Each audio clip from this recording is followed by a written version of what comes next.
નમસ્કાર મિત્રો, જય દ્વારકાધીશ મિત્રો. આ કહાની ખૂબ જ હૃદયસ્પર્શી અને સમજવા લાયક છે. તો મારી સૌને વિનંતી છે કે આ વિડીયોના અંત સુધી જરૂરથી જોડાયેલા રહેજો. આ કહાનીની શરૂઆત કંઈક આ રીતે થાય છે. પલંગ ઉપર નિસ્તેજ પડેલા શારદાબેન શૂન્ય અવકાશમાં જોતા જોતા કંઈક વિચારી રહ્યા હતા. પછી પોતાની જાતને જ કહેવા લાગ્યા કે નાનપણથી લઈને અત્યાર સુધી હું સાંભળતી આવી હતી કે ગઢપણ એક અભિશાપ હોય છે, પરંતુ ખરો અનુભવ તો આજે થયો. ઉપરથી પોતાના જ શરીરના અંશ દ્વારા કરવામાં આવેલ ખરાબ વ્યવહાર માણસને અંદર સુધી ભાંગી નાખતો હોય છે. શારદાબેન થોડા દિવસોથી બીમાર રહેતા હતા. હજી કાલની જ વાત હતી, જ્યારે તેમનો દીકરો અને વહુ નોકરી પર જવા માટે નીકળ્યા હતા. ત્યારે શારદાબેને પોતાના દીકરાને કહ્યું કે બેટા, મારી દવાઓ પૂરી થઈ ગઈ છે. મને લાગે છે કે મારું બ્લડ પ્રેશર વધી ગયું છે. મારી દવાઓ લેતો આવજે. પરંતુ તેમની વાતને અવગણના કરીને દીકરો અને વહુ ઘરેથી નીકળી ગયા.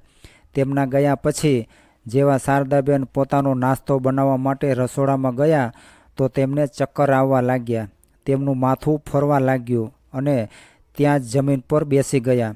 પછી જેમ તેમ કરીને પોતાના રૂમમાં જતા રહ્યા અને પલંગ પર સૂતા સૂતા દીકરા અને વહુની રાહ જોવા લાગ્યા. તેમને અહેસાસ થઈ ગયો હતો કે કદાચ તેમનું બ્લડ પ્રેશર વધી ગયું છે અથવા તો સુગર વધી ગયું છે, પરંતુ કહે કોને અને તેનું સાંભળવાવાળું હતું પણ કોણ?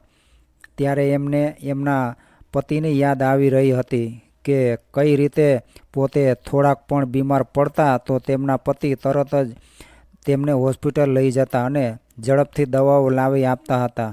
હળવી એવી છીંક પણ આવતી તો તેમની સેવામાં લાગી જતા હતા. હંમેશા કહેતા હતા કે શારદા, જ્યાં સુધી હું આ દુનિયામાં છું ત્યાં સુધી તને કંઈ નહીં થવા દઉં. આ બધું વિચારતા વિચારતા શારદાબેનની આંખોમાંથી આંસુ છલકાવા લાગ્યા. શારદાબેનના પતિ દીપકભાઈ પ્રાઇવેટ નોકરી કરતા હતા અને આ દરમિયાન તેમના દીકરા પથિકનો જન્મ થયો. જિંદગીની ગાડી ખૂબ જ સારી રીતે પાટા પર ચાલી રહી હતી, પરંતુ એક દિવસ અચાનક શારદાબેનને એક ફોન આવ્યો. શું તમે શારદાબેન બોલી રહ્યા છો? તમે તરત જ સરકારી હોસ્પિટલ પહોંચી જાઓ. તમારા પતિને હોસ્પિટલમાં દાખલ કરવામાં આવ્યા છે. આટલું સાંભળતા જ શારદાબેન હાંફળા ફાંફળા હોસ્પિટલ જવા માટે દોડ્યા, પરંતુ ત્યાં સુધીમાં તો તેમના પતિ આ દુનિયાને છોડીને જતા રહ્યા હતા. તેમને હાર્ટ એટેક આવ્યો હતો. તે સમયે તેમનો દીકરો પથિક ફક્ત 10 વર્ષનો હતો. શારદાબેને જેમ તેમ પોતાની જાતને સંભાળીને સ્કૂલમાં ભણાવવાની સાથે સાથે બાળકોને ટ્યુશન આપવાનું પણ શરૂ કરી દીધું. તેમને પોતાના દીકરાને સારું જીવન દેવા માટે થઈને દિવસ રાત એક કરી રહ્યા હતા. સખત મહેનત કરીને તેમણે પોતાના દીકરા પથિકને ભણાવી ગણાવીને એવો લાયક બનાવ્યો હતો કે આજે તે એક મોટી ઇન્ટરનેશનલ કંપનીમાં મેનેજરના પદ ઉપર કાર્યરત છે. ત્યાં જ પોતાની સાથે કામ કરવાવાળી એક રાધા નામની છોકરી સાથે પથિકે લગ્ન કરી લીધા. દીકરો અને વહુ બંને નોકરીના કારણે સવારમાં ઘરેથી નીકળી જતા હતા અને રાત્રે મોડેથી પાછા ફરતા હતા. આ દરમિયાન શારદાબેન જ ઘરની દેખરેખ રાખતા હતા અને દીકરા વહુ માટે જમવાનું પણ પોતે જ બનાવતા હતા. પરંતુ કાલે તેમની તબિયત વધારે ખરાબ થઈ ગઈ હતી, જેના લીધે તેઓ તેમના માટે કંઈ બનાવી ન શક્યા. શારદાબેને ઘડિયાળમાં જોયું તો રાતના લગભગ 9 વાગી રહ્યા હતા, પરંતુ દીકરો કે વહુ હજી સુધી આવ્યા ન હતા અને તેઓએ શારદાબેનને ફોન કરીને કંઈ જણાવ્યું પણ ન હતું કે તે બંનેને મોડું થશે અથવા તો કેટલા વાગ્યા સુધીમાં પાછા આવશે. શારદાબેનની ભૂખ વધતી જતી હતી, પરંતુ ઊભા થવા માટે શરીરમાં હિંમત ન હતી અને શક્તિ પણ ન હતી. ત્યારે ડોરબેલ વાગ્યો. તેમણે દરવાજો ખોલ્યો તો સામે દીકરો અને વહુ ઊભા હતા. તેમની વહુ રાધા તો અંદર આવતા જ પોતાનું પર્સ એક બાજુએ ફેંકીને બોલી કે બા, આજે અમે જમીશું નહીં, અમે બહારથી જ ખાઈને આવ્યા છીએ. એવું કહેતા કહેતા દીકરો અને વહુ બંને પોતાના બેડરૂમમાં જતા રહ્યા. શારદાબેન વિચારવા લાગ્યા કે જ્યારે પથિક નાનો હતો અને સરખી રીતે જમતો ન હતો ત્યારે મારા ગળામાંથી પણ કોળિયો ઉતરતો ન હતો અને આજે કોઈએ એકવાર પણ પૂછ્યું નહીં કે બા તમે જમી લીધું કે નથી જમ્યા? શારદાબેન પૂછવા માગતા હતા કે બેટા મારી દવાઓ લઈ આવ્યો કે નહીં, પરંતુ દીકરા પાસે તો પોતાની બા માટે પૂછવાનો કે જવાબ આપવાનો સમય જ ક્યાં હતો. તે બંને પોતાના રૂમમાં જઈને સૂઈ ગયા. શારદાબેન કંઈ પણ ખાધા વગર થોડુંક પાણી પીને ભૂખ્યા પેટે જ સૂઈ ગયા. આખી રાત પડખા ફેરવતા ફેરવતા વીતી ગઈ. જ્યારે સવાર થઈ તો શારદાબેને વિચાર્યું કે દીકરાને કહું કે મને ડૉક્ટર પાસે લઈ જાય. કાલથી મારી તબિયત ખરાબ થઈ ગઈ છે, એમ વિચારીને તેઓ પોતાના રૂમની બહાર નીકળ્યા. બરાબર એ જ વખતે વહુ પણ રસોડામાં જઈ રહી હતી. અચકાતા તેમણે વહુને પૂછ્યું કે બેટા પથિક ઉઠી ગયો છે કે નહીં? ત્યારે વહુ થોડા તીખા સ્વભાવમાં બોલી, ના, શું કામ છે તમારે એમનું? એટલે શારદાબેને કહ્યું કે મને લાગે છે કે મારે ડૉક્ટર પાસે જવું પડશે. મારું બીપી વધી ગયું છે. કેટલાય દિવસોથી હું એને દવા લઈ આવવા માટે કહી રહી છું, પણ તે મારી દવાઓ નથી લાવ્યો. હવે ઘણો સમય થઈ ગયો છે, એટલા માટે હું વિચારી રહી છું કે એક વખત ડૉક્ટરને બતાવી આવું, પછી દવાઓ શરૂ કરું. એ જ વખતે તેમની વહુ આંખો કાઢતી બોલી કે બા, શું તમને દેખાતું નથી કે અમારા બંને પાસે બિલકુલ સમય નથી? સવારથી નોકરી પર જઈએ છીએ અને મોડી રાતે ઘરે પાછા આવીએ છીએ, અને આમ પણ તમારી દવાઓ લઈ આવવા માટે અત્યારે અમારી પાસે રૂપિયા પણ નથી. અત્યારે થોડી ખેંચ ચાલી રહી છે. હજી બંને બાળકોની સ્કૂલની ફી ભરવાની બાકી છે અને ગાડીનો હપ્તો પણ ભરવાનો છે. એટલું કહીને વહુ રસોડામાં જતી રહી. બિચારા શારદાબેન તો એમને એમ જ સ્થિર ઊભા રહ્યા અને પછી પોતાના રૂમમાં આવીને વિચારવા લાગ્યા કે હું પણ આ ઘરમાં સવારથી લઈને સાંજ સુધી કામ કરું છું, છતાં મારા કામની કોઈ કિંમત નથી. જો આ બધું કામ કરવા માટે થઈને કામવાળી રાખે તો ઓછામાં ઓછા 15,000 રૂપિયા મહિનાના દેવા પડે. ઉપરથી નખરા દેખાડે તે તો અલગ. પછી શારદાબેન પોતાના દીકરાના ઉઠવાની રાહ જોવા લાગ્યા. એમ વિચારીને કે મારો દીકરો એક વખત દવાઓ લઈ આવવાનું ભૂલી શકે છે, પરંતુ બીજી વખત યાદ અપાવી દઉં તો જરૂર લાવી આપશે. વહુની જેમ સ્પષ્ટ જવાબ નહીં આપે. હજી શારદાબેન આ વિચારી જ રહ્યા હતા ત્યાં તેમના દીકરા પથિકનો અવાજ આવ્યો, બા જરાક ચા તો બનાવીને લઈ આવો. દીકરાનો અવાજ સાંભળીને શારદાબેન ચા બનાવવા માટે રસોડામાં ગયા અને કપમાં ચા લઈને બાલ્કનીમાં ખુરશી પર બેઠેલા પથિકને દેવા માટે ગયા. પથિક તે સમયે મોબાઈલ પર વિડીયો જોઈ રહ્યો હતો. ચાનો કપ આપતા શારદાબેન બોલ્યા કે બેટા, જો તારી પાસે થોડો સમય હોય તો મને ડૉક્ટર પાસે લઈ જા. કાલથી મારી તબિયત વધારે ખરાબ થઈ ગઈ છે. 2 વખત તો ચક્કર ખાઈને પડતા પડતા બચી ગઈ. બાની આ વાત સાંભળીને પથિક તરત જ બોલ્યો, અરે બા, તમારા નાટક તો ખતમ થતા જ નથી. આ ઉંમરમાં થોડા ઘણા ચક્કર તો આવે જ ને, અને મારે તો આમ પણ આજે જલ્દી નોકરી પર જવાનું છે. મારી પાસે તો મરવાનો પણ સમય નથી. અને તમને વળી શું થયું છે? તમે હરતા ફરતા તો દેખાઈ રહ્યા છો. જલ્દીથી અમારા બંને માટે નાસ્તો બનાવી દો. મારે ઓફિસે જવામાં મોડું થાય છે. પોતાના દીકરાના મોઢેથી આવી વાત સાંભળીને શારદાબેનની આંખોમાં આંસુ આવી ગયા. એ જ વખતે તેમની વહુ રાધાનો અવાજ આવ્યો, અરે બા, તમે ક્યાં જતા રહ્યા? અમારે નોકરી પર જવામાં મોડું થઈ રહ્યું છે અને તમે ત્યાં બાલ્કનીમાં ઊભા હવા ખાઈ રહ્યા છો. જલ્દીથી નાસ્તો બનાવો.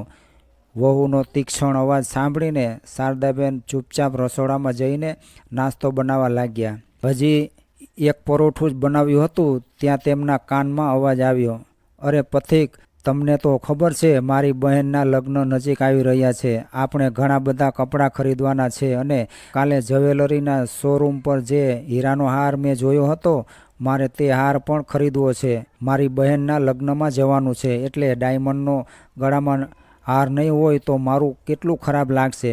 સામેથી પથિકનો અવાજ આવ્યો, હા બાપા હા, તારું જે મન થાય તે ખરીદી લેજે બસ.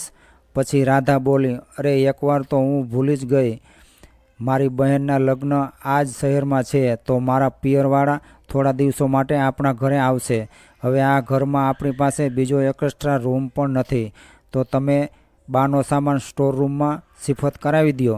સ્ટોરરૂમમાં તેમના માટે ખાટલો પાથરી દેશું અને આમ પણ તમારા બા કારણ વગરનો કેટલો મોટો રૂમ રોકીને બેઠા છે. ઠીક છે રાધા, જેવી તારી મરજી. પોતાના દીકરા અને વહુની વાતો સાંભળીને શારદાબેન જાણે સૂનમૂન થઈ ગયા હતા. તેમને વિશ્વાસ નહોતો થઈ રહ્યો કે પત્નીની વાતોમાં આવીને તેમનો દીકરો બિલકુલ બદલાઈ જશે.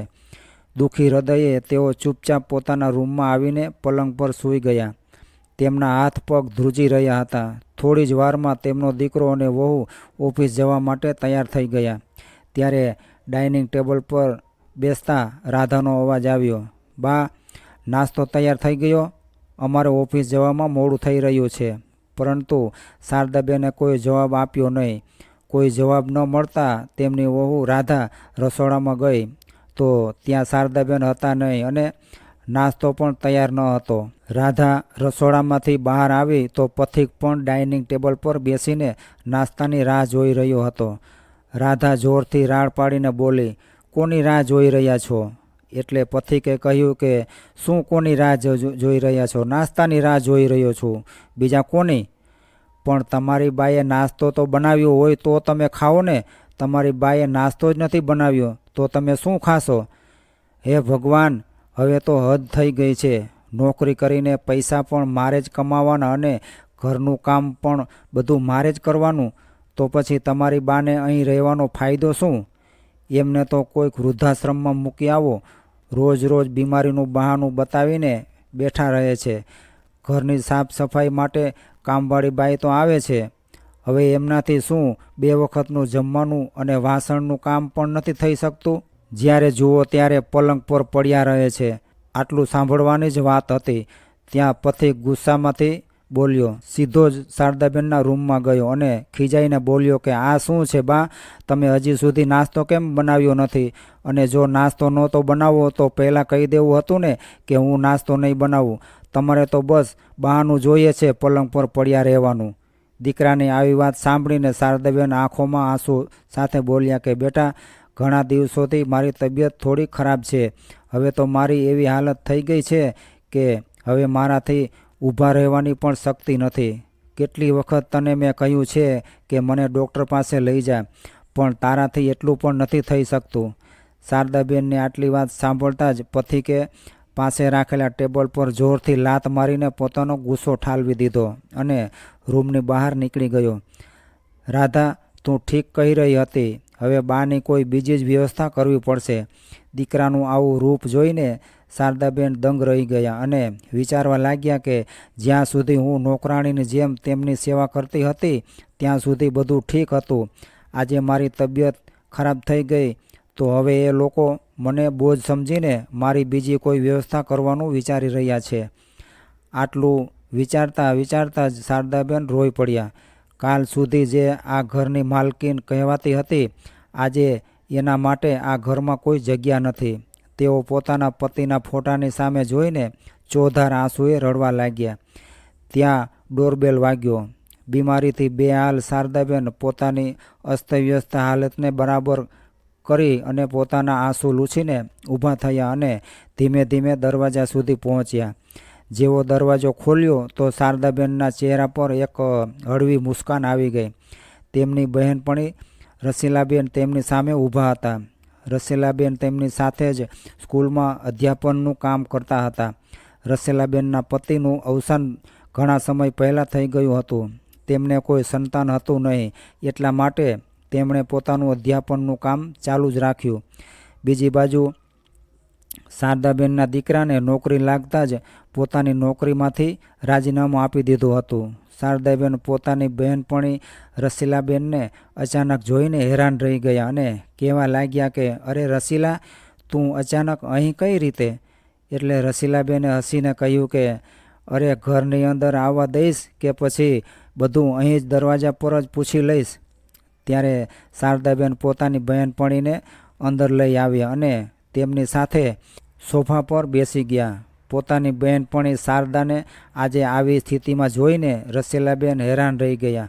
શારદા, તારી આવી હાલત કઈ રીતે થઈ છે? ત્યારે શારદાબેનના ચહેરા ઉપર ઉદાસીનો ભાવ સ્પષ્ટપણે દેખાઈ આવતો હતો અને પોતાના આંસુઓને આંખોની અંદર રોકી ન શક્યા. ત્યારે રસીલાબેન બોલ્યા કે અરે શું થયું છે તને, મને કહે તો ખરી.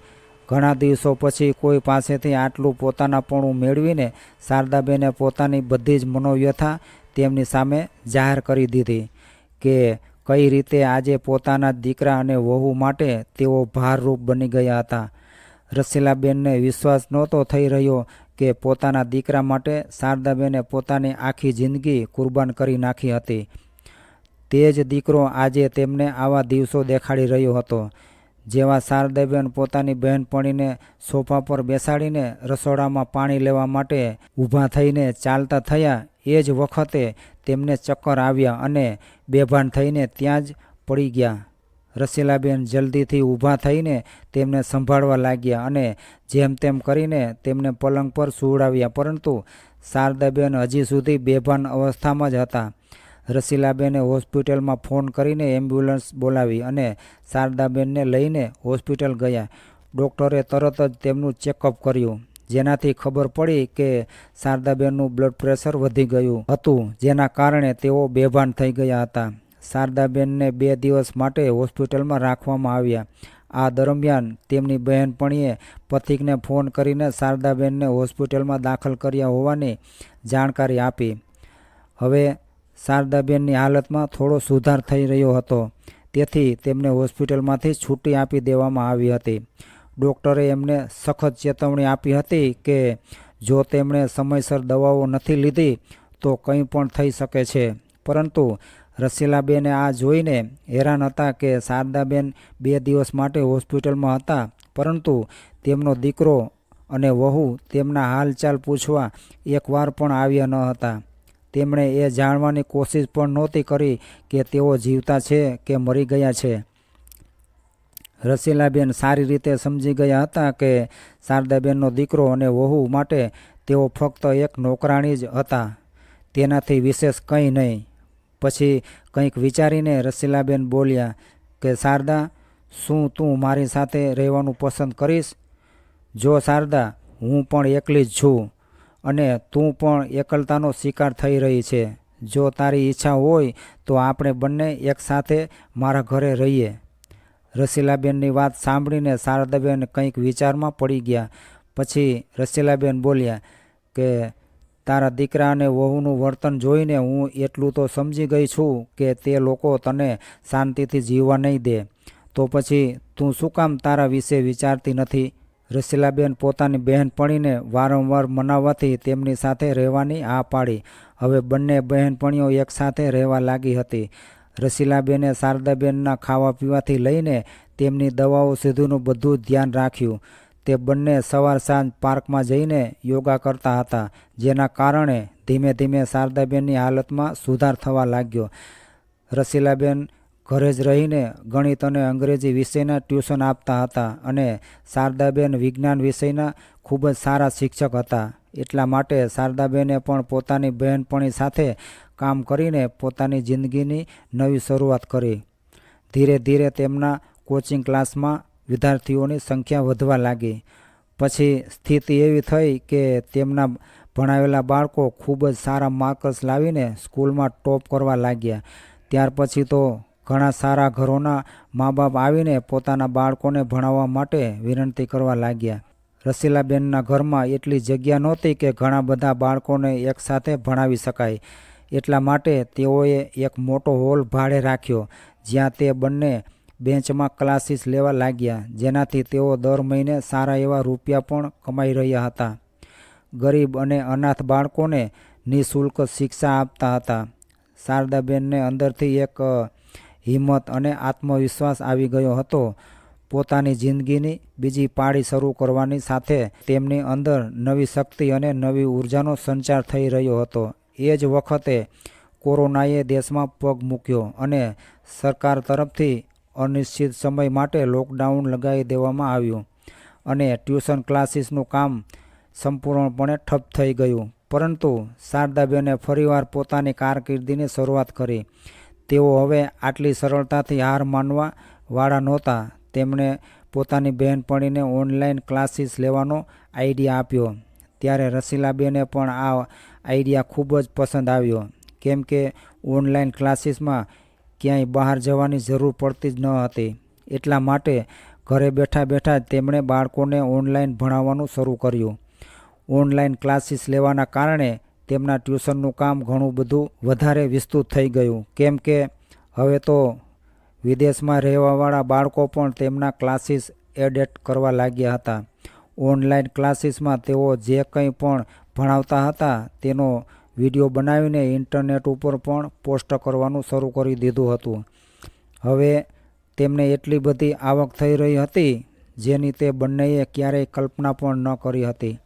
ગઢપણમાં જરૂરિયાત તો એટલી બધી હતી નહીં પણ કે આટલા રૂપિયા પોતાના ઉપર ખર્ચ કરી શકે. રસીલાબેન અને શારદાબેન બંને ખૂબ જ સારી રીતે જાણતા હતા કે વૃદ્ધાશ્રમમાં એકલતાની પીડા કેટલી દુઃખદાયક હોય છે. એટલા માટે તેમણે પોતાની આવકનો થોડોક ભાગ વૃદ્ધ લોકો ઉપર ખર્ચ કરવાનો નિર્ણય કર્યો. તેમણે સમાજસેવી સંસ્થાની મદદથી એક વૃદ્ધાશ્રમની સ્થાપના કરી. ધીરે ધીરે તેમની સાથે અન્ય સમાજસેવી સંસ્થાઓ પણ જોડાતી ગઈ. હવે તેમને જીવનનો ઉદ્દેશ મળી ગયો હતો. પોતાની નાની નાની કોશિશોથી તેમણે ખૂબ જ મોટા મોટા કામ કરી દેખાડ્યા. ફક્ત 1 વર્ષમાં જ દીકરા અને વહુથી દબાઈને રહેવાવાળા શારદાબેન આજે એક પ્રખ્યાત સમાજસેવિકાના રૂપમાં પરિવર્તિત થઈ ગયા હતા. કોઈ સમાજસેવી સંસ્થાઓએ તેમની નિસ્વાર્થ સેવા જોઈને તેમને સન્માનિત કર્યા. રહી રહીને પોતાના દીકરાને યાદ કરીને શારદાબેનની આંખોમાં આંસુ આવી જતા, પરંતુ તેમને ક્યારેય પણ પોતાની જાતને કમજોર પડવા દીધી નહોતી.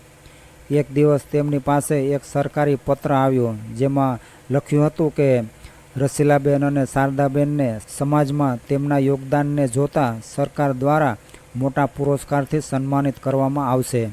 આ પત્ર વાંચીને બંને બહેનપણીઓ ખૂબ જ ખુશ થઈ ગઈ. ધીરે ધીરે આ વાત આખા શહેરમાં આગની જેમ ફેલાઈ ગઈ.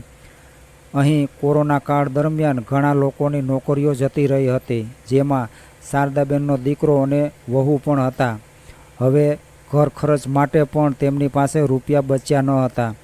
રૂપિયાની તંગીના કારણે બંને પતિ પત્ની અંદરોઅંદર લડવા ઝઘડવા લાગ્યા હતા. જેટલી પણ બચત તેમણે આજ સુધી કરી હતી, 2-3 મહિનામાં જ એ બધી જ બચત વપરાઈ ગઈ હતી અને લાખ પ્રયત્ન કરવા છતાં પણ તેમને ક્યાંય નોકરી મળી નહીં. શારદાબેનની વહુએ છાપામાં આ સમાચાર વાંચ્યા અને સાથે પોતાની સાસુનો ફોટો પણ જોયો ત્યારે તેનું માથું ભમવા લાગ્યું. તેને સમજાતું ન હતું કે તેની સાસુને આટલી બધી પબ્લિસિટી કઈ રીતે મળી. જ્યારે આખા સમાચાર વાંચ્યા તો તેની હેરાનીનો કોઈ પાર ન રહ્યો. તેણે તરત જ પોતાના પથિકને આ સમાચાર દેખાડ્યા. પથિકને તો જાણે પોતાની આંખો પર વિશ્વાસ જ નહોતો થઈ રહ્યો. પછી રાધા પથિકને કહેવા લાગી, અરે તમારી બા આટલું બધું કમાઈ રહી છે અને અહીં આપણે રૂપિયાની તંગીને કારણે જેમ તેમ કરીને દિવસો પસાર કરી રહ્યા છીએ અને ત્યાં તમારી બા પાસે નોટોના બંડોલો આવી રહ્યા છે. એટલે એ બંને જરા પણ વિલંબ કર્યા વગર તરત જ શારદાબેનની પાસે પહોંચી ગયા અને તેમના પગમાં પડીને માફી માગવા લાગ્યા અને કહેવા લાગ્યા કે બા, અમને માફ કરી દો. અમારાથી ખૂબ મોટી ભૂલ થઈ ગઈ છે. તમારા પૌત્ર અને પૌત્રી તમને ખૂબ જ યાદ કરે છે. સાચું કહીએ તો તમારા ગયા પછી અમે તમને ખૂબ જ શોધ્યા હતા, પરંતુ તમે ક્યાંય મળ્યા જ નહીં. હવે અમે તમને લેવા માટે આવ્યા છીએ અને હવે તમે અમારી સાથે જ રહેશો.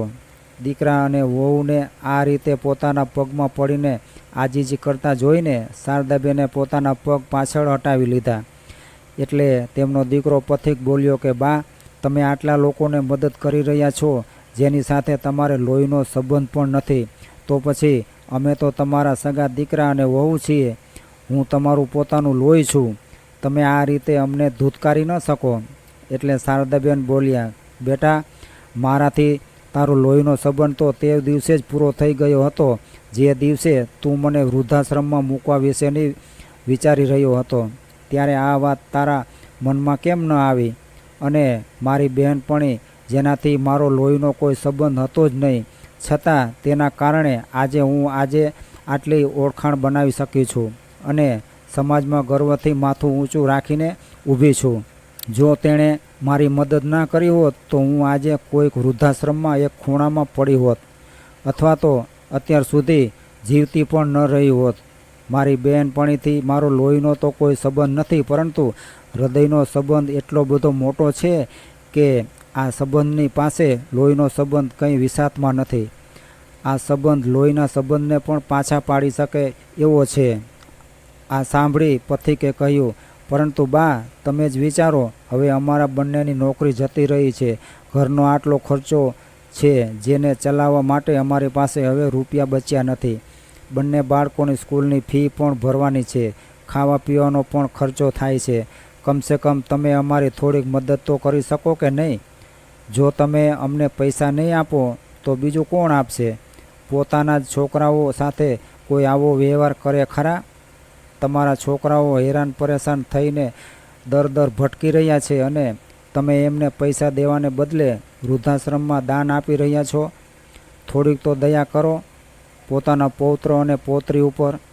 પોતાના દીકરા અને વહુની આવી વાતો સાંભળીને શારદાબેન પોતાની ખુરશી ઉપરથી ઊભા થઈ ગયા અને દીકરાના ગાલ પર જોરદાર તમાચો મારી દીધો.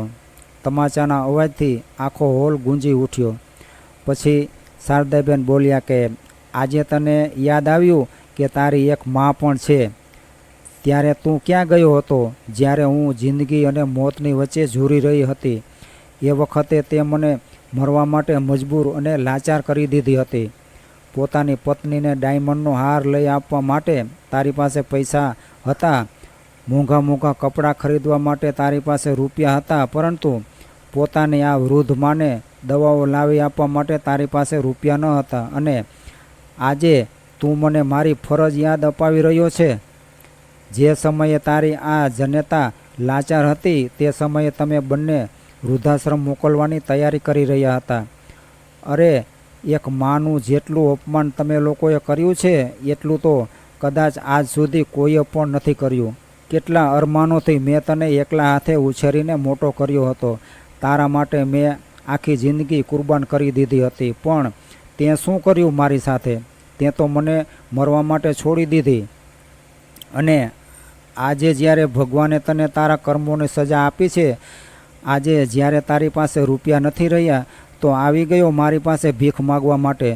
શું સંતાનોની કોઈ ફરજ નથી હોતી પોતાના વૃદ્ધ મા બાપનું ધ્યાન રાખવાની અને તેમની સેવા કરવાની અને વૃદ્ધાવસ્થામાં તેમના માટે દવાઓ ખરીદવાની? મોટા આવ્યા મને જ્ઞાન દેવાવાળા. અત્યારે ને અત્યારે તમે બંને અહીંથી જતા રહો, નહીતર પોલીસને ફોન કરીને મને ધમકી આપવામાં કેસમાં તમને બંનેને અંદર કરાવી દઈશ. રસીલાબેન પાછળ ઊભા આ બધી વાતો સાંભળી રહ્યા હતા.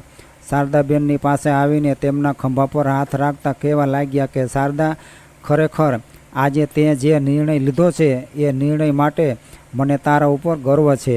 એક વખત તું છેતરાઈ ચૂકી છો પોતાના બાળકોથી, પરંતુ બીજી વખત સતર્ક રહેવામાં જ સમજદારી છે.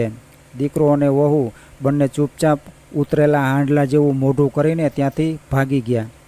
આજે શારદાબેન અને રસીલાબેન બંનેએ સાથે મળીને પોતાનું કામ અને સમાજ સેવા ચાલુ રાખી છે.